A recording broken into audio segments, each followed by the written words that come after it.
রবীন্দ্রনাথ ঠাকুরের লিপিকা কাব্যগ্রন্থ থেকে রথযাত্রা। রথযাত্রার দিন কাছে, তাই রানী রাজাকে বললে, চলো রথ দেখতে যাই। রাজা বললে, আচ্ছা। ঘোড়াশাল থেকে ঘোড়া বেরোলো, হাতিশাল থেকে হাতি, ময়ূরপঙ্খী যায় সারে সারে, আর বল্লম হাতে সারে সারে সিপাই শান্ত্রী দাস দাসী দলে দলে পিছে পিছে চলল।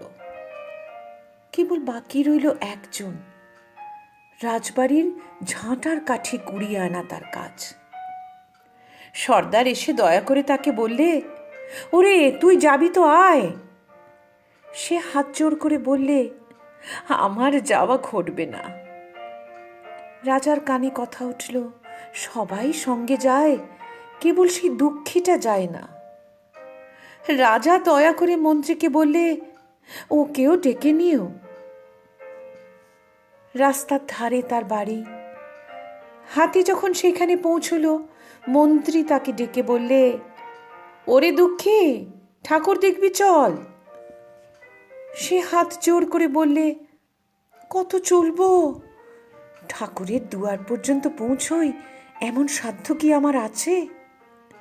মন্ত্রী বললে, ভয় কি রে তোর, রাজার সঙ্গে চলবি। সে বললে, সর্বনাশ, রাজার পথ কি আমার পথ? মন্ত্রী বললে, তবে তোর উপায়, তোর ভাগ্যে কি রথযাত্রা দেখা ঘটবে না? সে বললে, ঘটবে বই কি, ঠাকুর তো রথে করেই আমার দুয়ারে আসেন।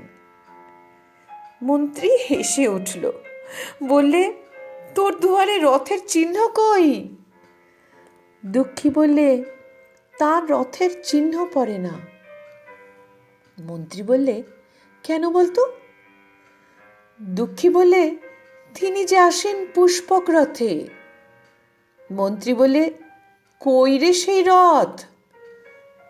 দুঃখী দেখিয়ে দিলে, তার দুয়ারের দুই পাশে দুটি সূর্যমুখী ফুটে আছে।